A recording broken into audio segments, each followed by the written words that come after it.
हाय, hello, good morning, नमस्ते सगळ्यांना. जय भीम. मी सीमा. स्वागत आहे आपल्या सगळ्यांचं माझ्या यूट्यूबच्या चॅनलमध्ये.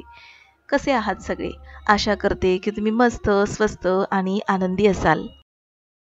तर हा मी कालचा व्हिडिओ म्हणजे रविवारचा व्हिडिओ तुमच्याशी शेअर करते. आणि रविवार म्हटलं की सुट्टी माझ्या क्लासला देखील होती. मग आता सुट्टीचा दिवस म्हटल्यानंतर मी थोडंसं असं ठरवलं की चला साफसफाई करून घेऊया. तर आता त्याचं एक महत्त्वाचं कारण सांगते. कारण की जी दिवाळी आहे, दिवाळी दसरा ऑक्टोबर महिन्यामध्ये आलेली आहे. आणि माझ्या क्लासच्या मुलांच्या आणि माझ्या मुलाच्या ज्या एक्झाम आहेत त्या ऑक्टोबरच्या 16 तारखेपर्यंत सुरू राहणार आहेत आणि 17 तारखेला संपणार आहेत. त्याच्यामुळे माझा हा सप्टेंबर आणि ऑक्टोबरचे जे 15 ते 16 तारखेपर्यंतचे जे दिवस आहेत ते पूर्णपणे बिझी असणार आहे मुलांची तयारी करून घेताना. मग मी साफसफाई कधी करणार? तर मग मी असं ठरवलं स्वतःशीच की साफसफाई ही थोड्या टप्प्यांमध्ये करायची आणि जसा मला अधेमध्ये वेळ मिळेल किंवा सुट्टीचा जो दिवस असेल तर त्या दिवशी मी साफसफाई करायला काढेन. तर ही साफसफाई करत असताना मी स्वतःला आणि माझ्या मनाला देखील जास्त थकवणार नाहीये. माझा मूड आहे तोपर्यंत मी छान अशी घराची साफसफाई करणार आहे आणि मग राहिलेला वेळ मस्तपैकी घरातली कामं आणि बाकीचं जे माझं शेड्यूल किंवा रुटीन असेल तर त्या पद्धतीने मी करणार आहे.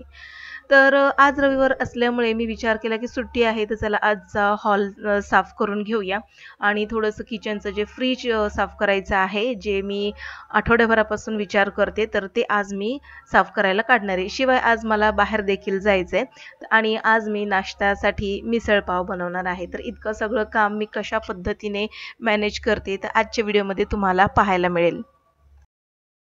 साफसफाई म्हटलं की एकदम कमी वेळामध्ये म्हणजे 1 ते 1.5 तासामध्ये न होणारी असते आणि दिवाळी आणि दसरा म्हटलं की घर हे पूर्ण साफसफाई करून घेतलं की छान वाटतं आपल्या मनाला आणि प्रसन्न सकारात्मक वाटत असतं.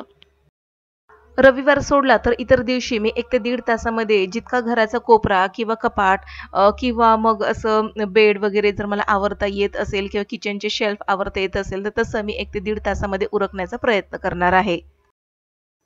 तर आजच्या व्हिडिओमध्ये घरात पसारा का होतो, पसारा झाल्यामुळे आपल्या मनाची अवस्था कशी होते आणि एकंदरीत घराचं वातावरण निगेटिव्ह म्हणजे नकारात्मक कसं होतं ते आपण पाहणार आहोत. कधी असं तुमच्याबरोबर झालंय का की आपल्याला एखादा हवा असलेला कागद किंवा महत्त्वाचं असं डॉक्युमेंट पाहिजे आणि तुम्ही पूर्ण घरभर शोधताय पण ते सापडलंच नाही आणि ते शोधत असताना भरपूर असा पसारा झालाय घरामध्ये. ते पाहून मनात एक अस्वस्थता, एक भीती वाटत असते. इथं ठेवलं होतं, गेलं कुठे?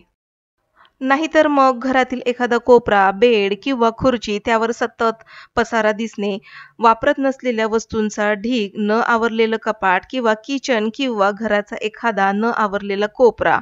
आपण रोज पाहतो पण त्याकडे दुर्लक्ष करत असतो. पण तुम्हाला माहीत आहे का आपलं सबकॉन्शियस माइंड त्याचा एक फोटो काढून घेतो आणि हाच फोटो तुम्हाला विनाकारण थकवत असतो. इथे फक्त घर आवरण्याचं कारण नाही तर ऊर्जेचं कारण देखील आहे. घरात पसारा होण्यामागे कामाचा कंटाळा, घरातल्या वस्तू योग्य जागी न ठेवणे, वेळेचा अभाव आणि घरातल्या सदस्यांकडून वस्तू अस्ताव्यस्त फेकल्या जाणे यासारखी अनेक कारणं आहेत. यावर उपाय म्हणून प्रत्येक सदस्यानं वस्तू जागच्या जागी ठेवाव्यात. घराची साफसफाई करण्याची सवय लावावी आणि कामाची विभागणी करावी. बऱ्याचदा असं होतं आपल्यासोबत गरजेच्या नसलेल्या पण त्या आपल्याला वस्तू टाकू वाटत नाहीत. अशा वस्तू आपण अशाच साठवत ठेवत असतो. मग ते एखादे कपडे असेनात किंवा एखादी आवडती फ्रेम किंवा मग घरातली एखादी अशी वस्तू की जी आपल्याला गरजेची वाटत तर नाहीये, पण हां, कोणीतरी दिली होती आणि मग ती टाकून कशी द्यायची नाही का? हा ड्रेस तर मी काही वापरत नाहीये, पण कसा टाकून देऊ? मी ठेवेल नंतर कधीतरी मला उपयोगी पडेल. असा विचार आपण करून त्या वस्तू साठवत असतो आणि घरामध्ये एक प्रकारचा पसारा होत असतो. ज्याचा काहीच आपल्याला उपयोग तर होत नसतो, पण आपण ते टाकून देण्यासाठी आपलं मन धजावत नसतं. दुसरं महत्त्वाचं कारण घरामध्ये पसारा होण्याचं, कचरा होण्याचं हे एक आहे. गरजेच्या वस्तू आहेत म्हणून आपण सांभाळून ठेवतो, पण त्या ऑर्गनाइज नसतात आणि म्हणून त्यामुळे पसारा दिसतो. जसं की बघा, आपल्याला एखादं डॉक्युमेंट किंवा एखाद्या ज्या वस्तू असतात त्या आपण तशाच सांभाळून ठेवतो. का? तर त्या गरजेच्या आहेत म्हणून. पण त्या आपण व्यवस्थित एखाद्या फाईलमध्ये किंवा एखाद्या ड्रॉवरमध्ये ठेवत नाही. अशा कुठेही त्या ठेवून देत असतो आणि म्हणून मग घरामध्ये पसारा ऑर्गनाइज नसल्यामुळे तो एकदमच असा अस्ताव्यस्त पडल्यासारखा दिसतो. तिसरं महत्त्वाचं कारण ज्या गोष्टीवरून आपली ओळख ठरत असते, कधी-कधी त्याच गोष्टी आपल्या घरामध्ये पसारा करत असतात. जसं की एखाद्या व्यक्तीला घरामध्ये खूप पुस्तकं वाचण्याचा शौक आहे किंवा आवड आहे आणि म्हणून त्याच्या घराच्या बुक शेल्फमध्ये खूप सारी पुस्तकं आहेत. पण यातील अशी काही पुस्तके आहेत जी कधी गरजेची वाटलीच नाहीत आणि कधी ती पुस्तके वाचण्यात देखील आली नाहीत.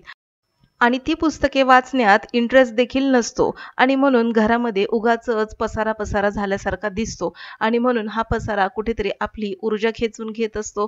कुठेतरी आपलं मन अस्वस्थ आणि निगेटिव्ह होत असतं. आपली ऊर्जा कमी होत असते. पुढचं महत्त्वाचं कारण घर सजावट. काही माणसं घरामध्ये इतकी सजावट करतात, की तिथे मोकळी अशी जागा शिल्लक राहत नाही आणि मग ते घर नाही तर घरापेक्षा सजावटीसाठी असलेलं शोरूमच जास्त वाटायला लागतं.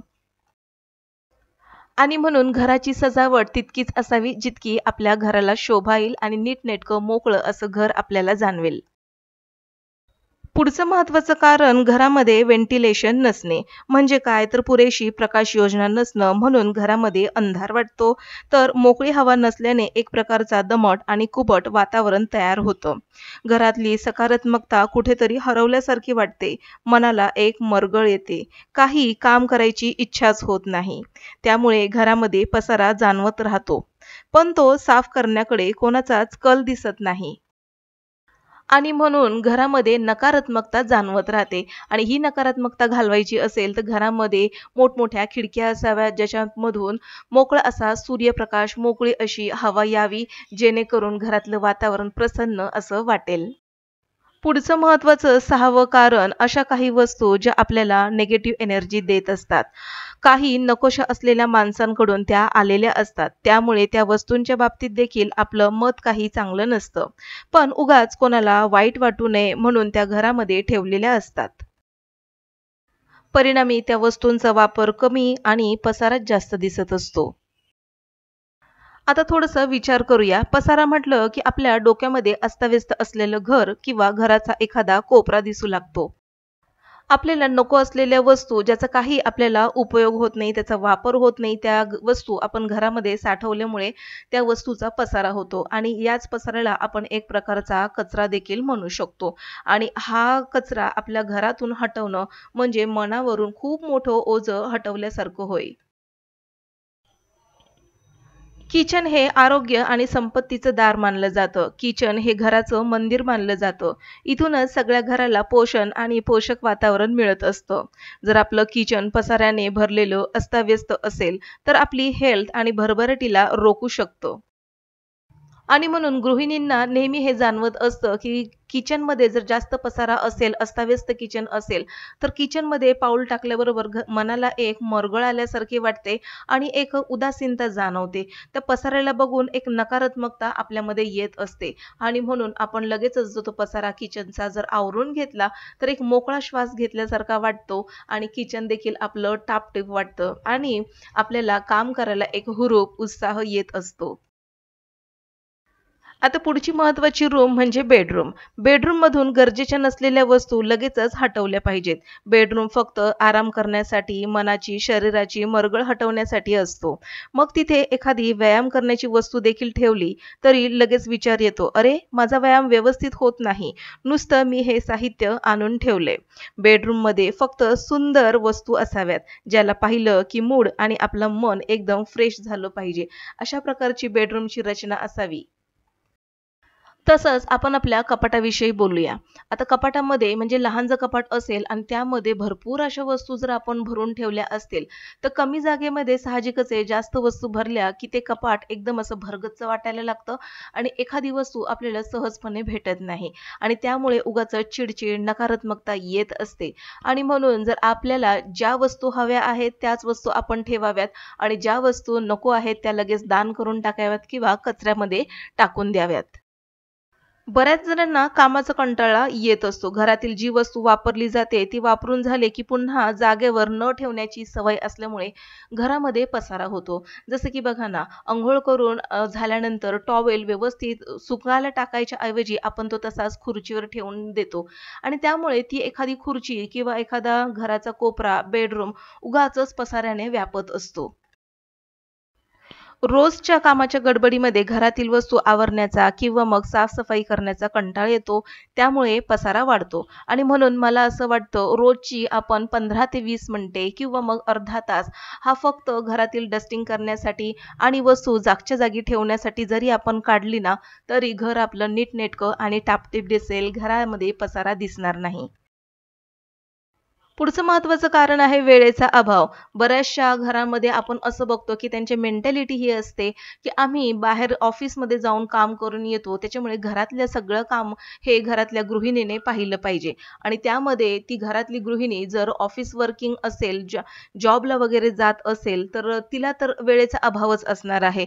साहजिकच आहे. त्यामुळे कामावरून आल्यानंतर घरातल्या वस्तू आवरण्यासाठी पुरेसा वेळ तिला मिळत नाही आणि त्यामुळे पसारा वाढत जातो. बरं, तो पसारा आवरण्यासाठी जी जबाबदारी प्रत्येकाने घ्यायला हवी ती कोणीही घेत नाही आणि म्हणून घरामध्ये पसारा आपल्याला दिसत जातो.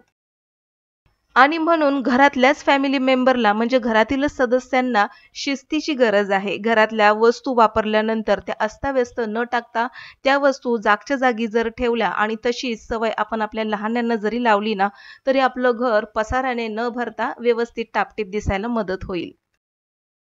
पुढचं महत्त्वाचं कारण घरामध्ये गरजेपेक्षा जास्त वस्तू असणे. घरामध्ये गरजेपेक्षा जास्त वस्तू असल्यास त्या आवरणे अधिक कठीण होऊन जातं. त्यामुळे पसारा दिसू लागतो. जसं की एखादी वस्तू आपल्याला फक्त आवडली आहे, पण त्याचा उपयोग सहसा असा काहीच होणार नाहीये आणि म्हणून आपण ती आवडली म्हणून वस्तू घरात घेऊन येतो आणि ती वस्तू तशीच पडून राहते. कालांतराने त्या वस्तूचा उपयोग आणि वापर अजिबातच होत नाही आणि ती वस्तू आवडीची कुठेतरी पसाऱ्यामध्ये येऊन जाते. म्हणून मला असं वाटतं आपल्या गरजेच्या हव्या असलेल्याच वस्तू आपण घेतल्या पाहिजेत आणि शक्य तेवढं तितकंच घर आपण सजावट म्हणून सजवलं पाहिजे. गरजेच्या वस्तू अजिबातच विकत घेऊ नका. त्यामुळे घरामध्ये तर पसारा होणार नाही, शिवाय पैशाची देखील तुमची बचतच होणार आहे.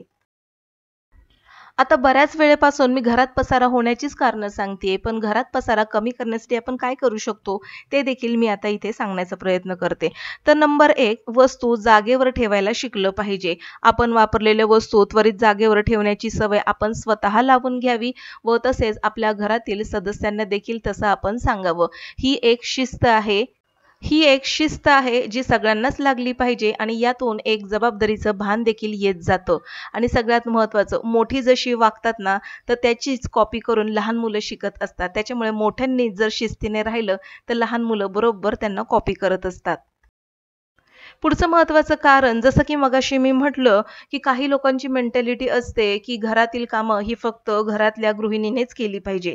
तर असं काही नाहीये बरं का. घरातला पसारा जर तुम्हाला आवरायचा असेल आणि घर नीटनेटकं टापटीप जर तुम्हाला ठेवायचं असेल, तर घरातल्या कामाची विभागणी ही केलीच पाहिजे. घरातल्या सदस्यांमध्ये कामाची विभागणी आपण करून दिली पाहिजे, जेणेकरून घरामध्ये पसारा दिसणार नाही आणि कामं करायला सोपी जातील आणि सगळ्यात महत्त्वाचं वस्तू जागच्या जागेवर ठेवल्यामुळे लगेचच त्या सापडतात आणि वेळेचा अपव्यय देखील होत नाही.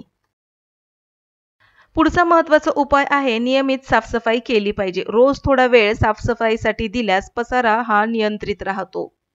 आणि म्हणून रोजच्या दिवसातली आपण साधारणपणे 15 ते 20 मिनिटे किंवा जास्तीत जास्त अर्धा ते पाऊण तास हा साफसफाईसाठी दिला पाहिजे.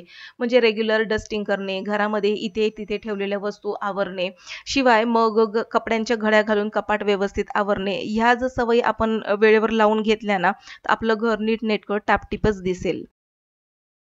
आणि पुढचं महत्त्वाचं कारण आहे म्हणजे उपाय आहे कमी वेळेमध्ये घर कसं आवरता येईल. तर मार्केटमध्ये किंवा ऑनलाईन अशा भरपूर असे ऑर्गनायझर बाजारामध्ये आलेले आहेत, जे तुम्ही ऑर्गनायझर घेऊन तुम्ही पसारा आटोक्यात आणू शकता आणि कमी करू शकता आणि नीटनेटकं दिसण्यासाठी हे ऑर्गनायझर खूप उपयोगी येतात. कमी वेळेमध्ये घर कसे ऑर्गनाइज करता येईल याच्या सोप्या टिप्स वापरून तुम्ही घर टापटीप ठेवू शकता.